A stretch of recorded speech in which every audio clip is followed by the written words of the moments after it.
What's up, YouTube? Today we are looking at these knuckles, obviously, these Knucks, but we are more than that. We're talking about how to use them. And if you want to use them another way, I just don't think you will if you hear me out on this. First and foremost, there's a lot of people that think there's a set right way to wear these. Some people really like them up here. Some people swear that they gotta, no matter what, they gotta come down here. I would say, as I've said since the start, how you're gonna wear these depends on the size of these and how they interact with the size of your hand. So if just, obviously it's going to depend. These for me sit right here. You're going to be able to feel it, right? You're going to be able to feel it. Also, another thing to think about is some are going to want to kind of be a little bit at an oblique. Like that fits pretty good for me. I just say that because these really like to be at a slight oblique. They like to ride. Well, these are different though. These aren't. These are especially strange how they sit in my hand. But if I do one of these, it fits real well. These for me, I'm gonna want them right here.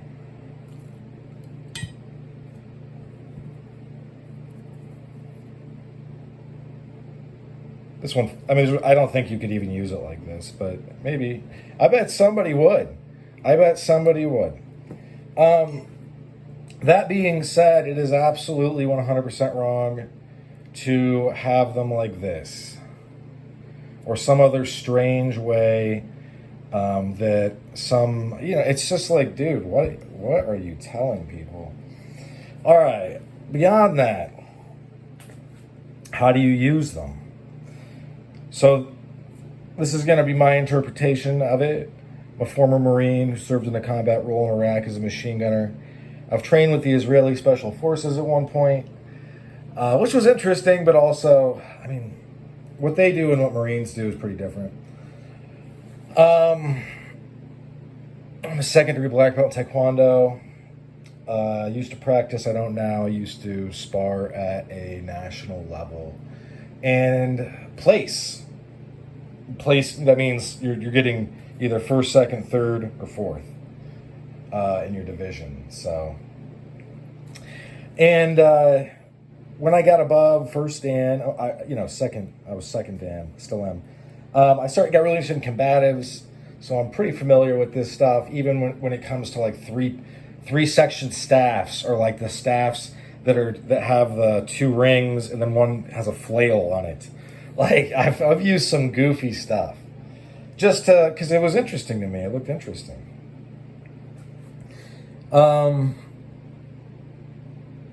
So I have a pretty good idea. I bounced for years. I've applied force to many a person using mace, many a person using a baton. I wild out in my youth, let's put it that way. But I still, as I age, as a pugilist out to pasture, the retired killer type, I find that I have all this knowledge, and I just need to get back in the gym, and I'm going to. I promise I will, guys. Anyway, so one thing that you're really going to want to be aware of is this. These are going to be really, really easy to unalive someone with. You're going to want to be really, really careful. And that's kind of why they're used the way they are, or have been used. And many times these were used for pain compliance by the police. If you see the old photos of people that would get dragged into the police station when they first started taking pictures, you'll see they're all knotted up around the head and the face. And because people would get them in headlocks and then dust them, the classic dusting motion. Sometimes people would say, or have said, and it's actually happened on one of my last videos. It was a really good comment. I think the person's a little bit aggressive, but on this channel you can be aggressive. That's not a big deal. they were like, you use like a bear swipe. And it's such a good way to think about it, because when you start using knucks like this or knucks like this, where there are like literal projections or protrusions on the facets, I hate it when that starts up during my videos. But anyway, you're going to be ready to use these, I feel like, pretty well, thinking of it like that. Meaning, you know, if you watch a bear swipe at something, the arm, they're not, first of all, you shouldn't be really drawing back before you punch. That's not how to punch. You should have a stance, right? Your hands up, and then you're moving forward or driving forward with your feet and your hips, taking a step forward, twisting your hips, twisting your whole body, making contact. If, you know, for a strong right hand, regular. And then there's all kinds of punches, obviously. I'm not a boxing expert, but what I'm trying to say is, and what that gentleman was trying to say, is that you're not going to be boxing with these. These are so overpowered that you can very easily best a bigger person or a more highly trained person. I'll try to find the video and then post it in the community tab, but there's a video I recently ran into, maybe it was on Instagram, of a bouncer talking about, well, it was like a couple months ago, so it wasn't recent, but a bouncer talking about how this dude, and he knew the guy was acting weird. He didn't know what though, so he goes to, you know, these guys are trying to roll in to this bar, this club, and this guy's like, well, you gotta show ID. They don't want to do it.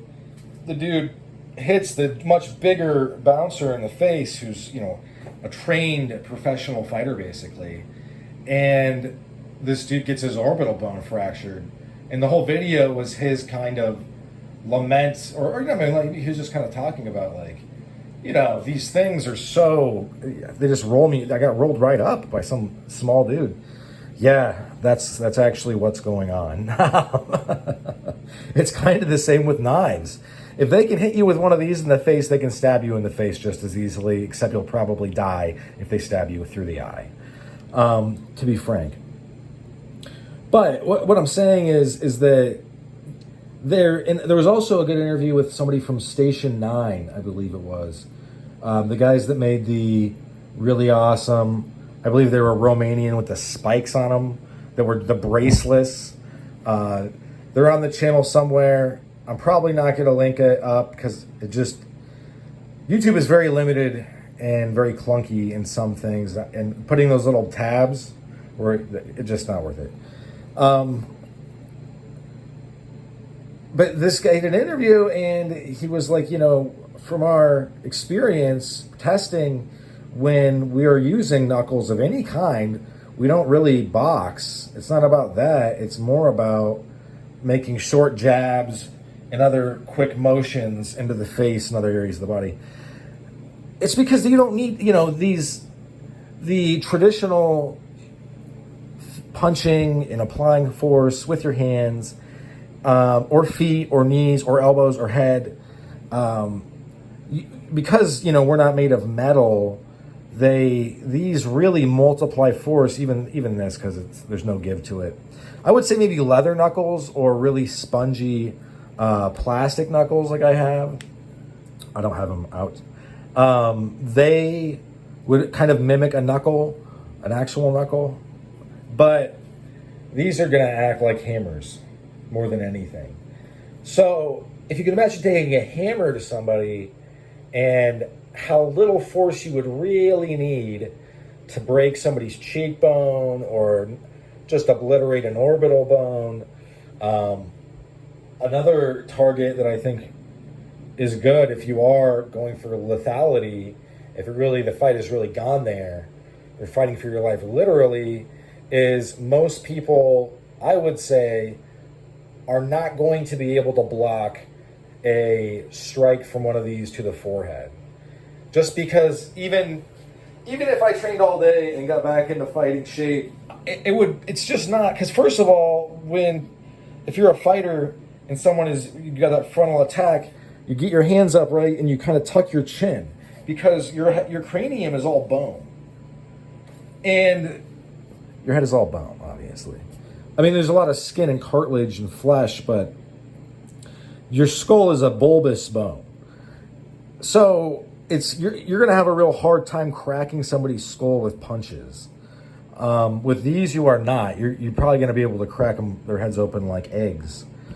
But these quick motions, these quick striking motions, or these dusting motions, they're going to be extremely effective. One of the makers, I don't remember exactly who it was, and I'm trying to give, I hate not giving credit for good content, but they had their kids in the video, but they had their kids, gave them some knuckles that were ready to go, and they had their kids dusting a tree. And you were the video was these little kids just obliterating these trees. And did they knock the trees down? No, but they were literally just like shredding the bark and then the fibrous material underneath the bark, just shredding it off the tree. If that can be done to a tree, it can definitely be done to you. So, but can you throw full haymakers, full overhand rights, uppercuts, all of that stuff? Yes. Okay. Obviously. Do you need to? I don't think so. I would say no, and I think that most people that are familiar with knuckles, knuckle dusters, Knucks, whatever you want to call them, they're also going to say no, you don't really need to do that. And it's maybe if you get the chance, you would in a fight where you're fighting for your life. I'm just saying that something that increases the utility of this, and it does, I think, by a lot, is that they make it so you no longer, it makes you faster because it's cutting down the movements that you need to make, right? And also the dusting, now these ones by Millspin, the full size, have 4 points on every single knock. And these points, because it's, we're human beings, we're not robots fighting other robots in a controlled environment, you're not going to get this flush. You're going to be hitting here or here. For these guys, or really anything that has these protrusions, and they're pretty common. I mean, it's not hard to get a hold of stuff like this. It makes them even more effective because you're going to be hitting and just dragging these along. But a bear swipe is a good way to think of it. Some people think about making a dusting motion. Even with a dusting motion, you're going to be just obliterating teeth and bone. Knuckles are not toys. They're not. I would only use them if it's going down, type of thing. And for me, that means I'm getting jumped by more than one person. And at that point, you did the wrong thing. At least, if you're fighting me and you did that, I am no longer playing this game where, I'll still use mace, but for me, I'm going to have my mace in one hand and these in the other. Some people would say, why not carry a gun? I don't need to. Also, why LARP? You're a good shot if you don't ever go to the range. So many people that leave those smart little comments. I would love to see them go live at a range and see what kind of groups they're printing, because I doubt it's good at all. They're probably not even hitting paper at 25. And the stakes are insanely high with a firearm. It's just the way it is. It's a different game. And most people just aren't ready to handle it, because there's a lot of responsibility that goes with carrying a firearm, because you have to keep a hold of it, and it has to be on your person. Unless you want to get it stolen out of your car. There's so many things that can go wrong. And for me, most of the time, if I am living/operating in and around where I live, which is a pretty safe place, except I do live in kind of a rough area of that safe place, still pretty nice, compared to other ghettos. I don't think I need it. When I travel, yeah, I bring my piece along, duh. But I think most of the time I'm good to go. So I feel pretty safe with mace, an impact weapon. I've always got a couple blades on me. I've always got this Steel City cutlery, fighting knife. That's that working class patina. So yeah, man, listen, ladies and germs, I just wanted to kind of address how do we use these things. The best thing you can do to see just how bananas these things are is to get a melon or get something that is going to mimic flesh and just play around a little bit, applying force, and you're going to see pretty quickly, like, oh wow, these are really, really, really damaging to anything. You can take these in hand, and I mean, be careful. I don't want you to break your wrist, but you can punch a beam. I would punch a wooden beam if I did that. I've done it before on the channel with these, just because I was bored and had had this set up, this thing. Something like this.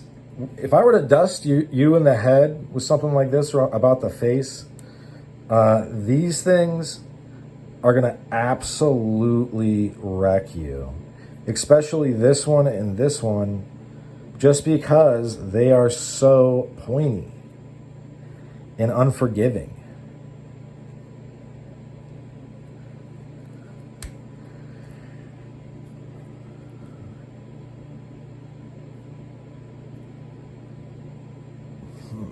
Looks like there's a little bit of damage on that.